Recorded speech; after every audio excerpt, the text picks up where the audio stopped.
Kejadian pasal 24 ayat 1-67. Ribka dipinang bagi Ishak. Adapun Abraham telah tua dan lanjut umurnya, serta diberkati Tuhan dalam segala hal.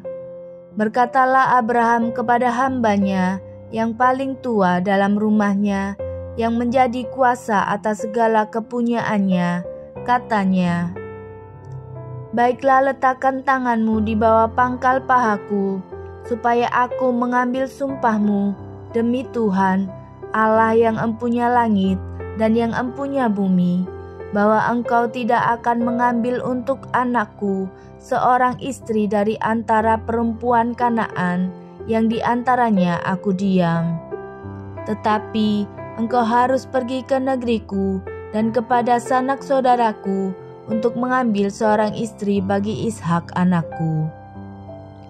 Lalu berkatalah hambanya itu kepadanya, "Mungkin perempuan itu tidak suka mengikuti aku ke negeri ini.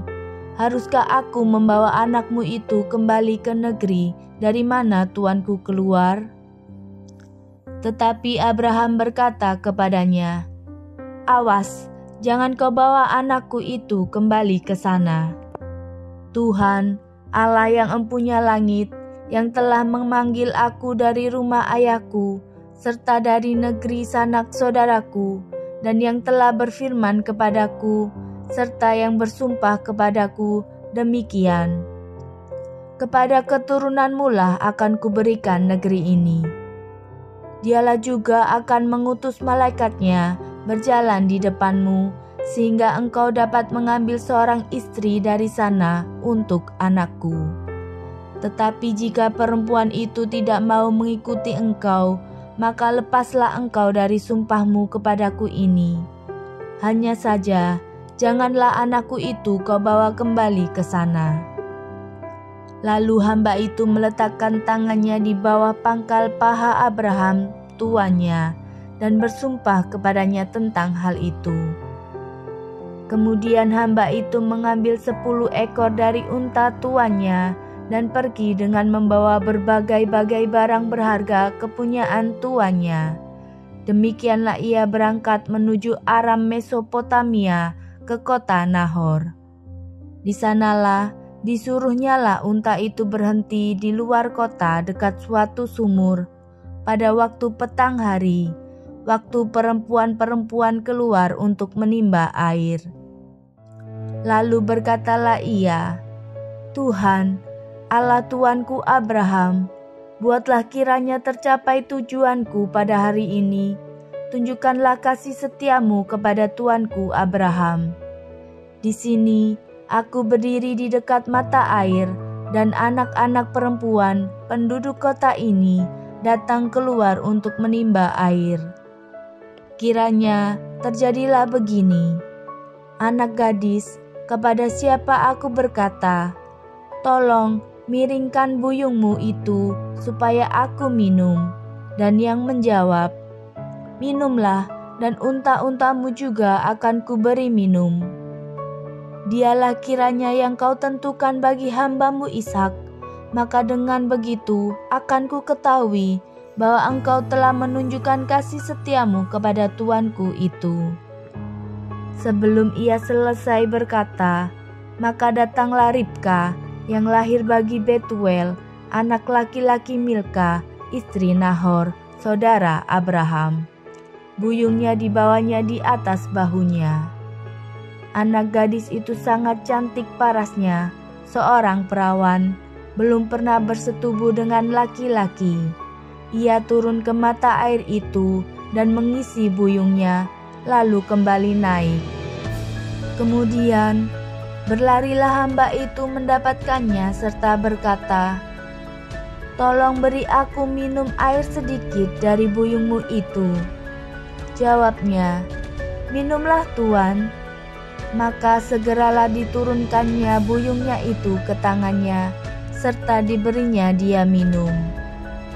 Setelah ia selesai memberi hamba itu minum, berkatalah ia, "Baiklah, untuk unta-untamu juga aku timba air, sampai semuanya puas minum." Kemudian segeralah dituangnya air yang dibuyungnya itu ke dalam palungan. Lalu berlarilah ia sekali lagi ke sumur untuk menimba air, dan ditimbanyalah untuk semua unta orang itu. Dan orang itu mengamat-amatinya dengan berdiam diri untuk mengetahui apakah Tuhan membuat perjalanannya berhasil atau tidak. Setelah unta-unta itu puas minum, maka orang itu mengambil anting-anting emas yang 1/2 shikal beratnya dan sepasang gelang tangan yang 10 shikal emas beratnya, serta berkata, "Anak siapakah engkau? Baiklah katakan kepadaku, adakah di rumah ayahmu tempat bermalam bagi kami?" Lalu jawabnya kepadanya, "Ayahku Betuel, anak Milka, yang melahirkannya bagi Nahor."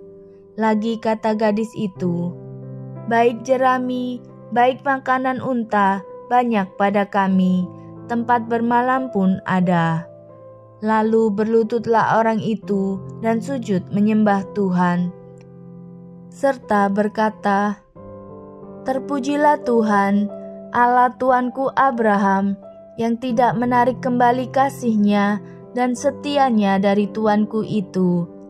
Dan Tuhan telah menuntun aku di jalan ke rumah saudara-saudara tuanku ini." Berlarilah gadis itu pergi menceritakan kejadian itu ke rumah ibunya. Ribka mempunyai saudara laki-laki, namanya Laban. Laban berlari keluar mendapatkan orang itu ke mata air tadi. Sesudah dilihatnya anting-anting itu dan gelang pada tangan saudaranya, dan sesudah didengarnya perkataan Ribka saudaranya yang bunyinya, "Begitulah dikatakan orang itu kepadaku." Ia mendapatkan orang itu yang masih berdiri di samping unta-untanya di dekat mata air itu, dan berkata, "Marilah engkau yang diberkati Tuhan, mengapa engkau berdiri di luar, padahal telah kusediakan rumah bagimu dan juga tempat untuk unta-untamu." Masuklah orang itu ke dalam rumah, ditanggalkanlah pelana unta-unta, diberikan jerami dan makanan kepada unta-unta itu, lalu dibawa air pembasuh kaki untuk orang itu dan orang-orang yang bersama-sama dengan dia. Tetapi ketika dihidangkan makanan di depannya, berkatalah orang itu, "Aku tidak akan makan sebelum kusampaikan pesan yang kubawa ini." Jawab Laban, "Silahkan."